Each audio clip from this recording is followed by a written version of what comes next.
जतचे आमदार, माजी आमदार विलासराव जगताप साहेब, या ठिकाणी आपण स्वतःची वाहनं, ट्रॅक्टर, बैलगाड्या, शेळ्या, मेंढ्या घेऊन आलेले सगळे शेतकरी,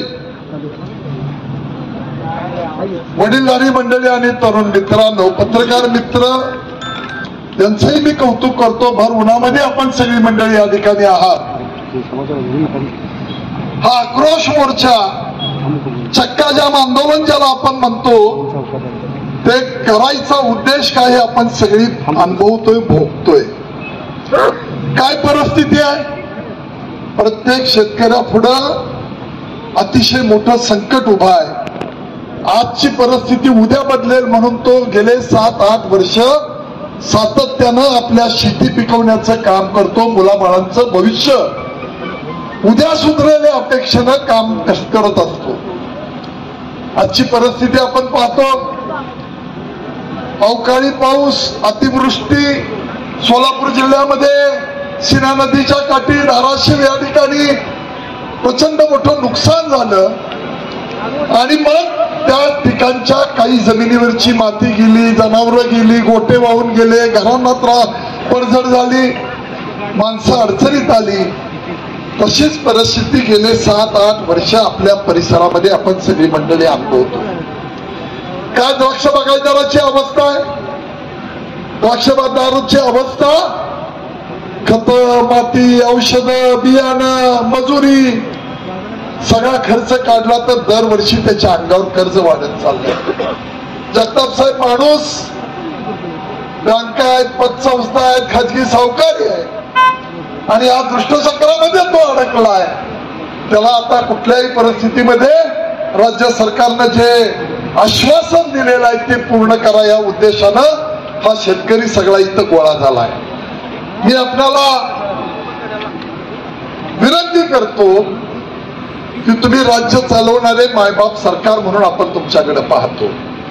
भाषणामध्ये कुणाच्या तरी त्राग्यानं, कुणाच्या तरी उद्वेगानं एखादा वेडा वाकडा शब्द गेला असला तरी सुद्धा तो त्याची भावना व्यक्त करताना चुकून गेलेला शब्द आहे. पण मी आपल्याला सांगतो की आपण दिलेलं आश्वासन आपल्याला पूर्ण करायचं आहे. काय परिस्थिती पाहतो, जाती धर्माचं राजकारण सुरू झालं. काय परिस्थिती होती 7-8 वर्षापूर्वी, असं वातावरण होतं का?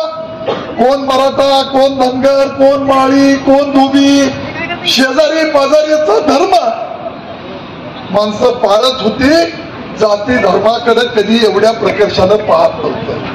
काय सुरू आहे, अमका आंदोलन, अमक्या जातीचं आंदोलन, तमक्या जातीचं आंदोलन, तमक्याचा मोर्चा, अमक, हे सगळं समाजाच्या हिताचं नाही.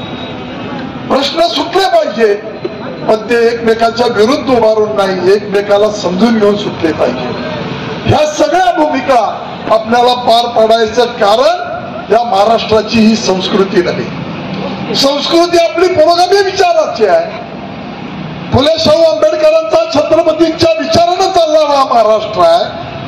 तेव्हा या महाराष्ट्राला आपल्याला प्रगतीच्या दिशेने नेण्यासाठी तुम्ही मायबाप जनतेनं या शेतकऱ्यांना दिलेला शब्द हा पाळला पाहिजे. जगताप साहेबांनी सांगितलं की इथं 10-15 दिवसापूर्वी आमच्या रणजित गाडगेंनी राजीनामा दिला. ज्यावेळी नगराध्यक्ष केलं, काही थोडस शहराचं आश्वासन दिलं, काही मंडळींनी त्यांना मुख्यमंत्र्यापर्यंत घेऊन गेले आणि त्यांचा प्रवेश करून घेतला. अरे बाबांनो, ज्याला घोड्यावर बसवायला येतं त्याला खाली घेणारा समजता तुला लागू नका. तुमची अंडी पिल्ली बाहेर काढली तर रस्त्यावर कोण दाखवायला जागा राहणार नाही. तेव्हा तुमचा कारभार तुम्हाला लकला.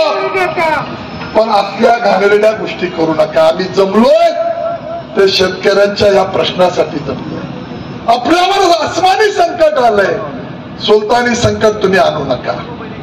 राजकारण करताना माणसांना कळतं. काल इथं बिनविरोध निवडणूक झाली. मी सगळ्या नगरपालिकेतल्या नगरसेवकांचं मनापासून अभिनंदन केलं. भूमिका चांगली असली पाहिजे. काहींनी उल्लेख केला, थोडासा श्रेयवादाचा भाग कुणी घ्यावा कुणी घेऊ नये याविषयी मी आज बोलत नाही. पण माझी विनंती आहे, की ज्या मायबाप जनतेनं आपल्याला तळहाताच्या फोडाप्रमाणे सांभाळलं, ज्यांनी आपल्याला मोठं केलं, त्यांच्यासाठी आपलं इमान असलं पाहिजे, त्यांच्यासाठी आपण विश्वासानं वागलो पाहिजे. मी मगाशी तासगाव मध्ये सुद्धा जगताप साहेब आमच्या रोहित पाटलांना, रोहित दादाला जरी माझ्यापेक्षा ते लहान असले, मुलापेक्षा लहान असले, तरी जो समाजानं शिकवलेला संस्काराचा भाग आहे त्या रोहित दादांनाही सांगितलं की शेतकऱ्यांचे प्रश्न आपल्या दृष्टीनं महत्वाचे आहेत. आपण कुणाचं कोंबडं वरडतंय आणि सूर्य उगवतोय इकडे बघत बसायला नको. 5 मंडलामध्ये आम्ही फिरलो. या ठिकाणी मला आवर्जून उल्लेख केला पाहिजे की इथल्या सरकारी यंत्रणेनं आम्ही ज्या वेळेला फिरून पाहिले त्यावेळेला प्रचंड चांगलं काम केलं आणि या सर्वे करण्याची, प्रामाणिकपणानं काम करण्याची भूमिका या सगळ्या सरकारी यंत्रणेनं केली. तहसील ऑफिसच्या तलाठी असतील, कृषी सहाय्यक असतील, कृषी अधिकारी असतील, अतिशय पुन्हा या ठिकाणी सर्वे करून या ठिकाणी पंचनामा करून या ठिकाणी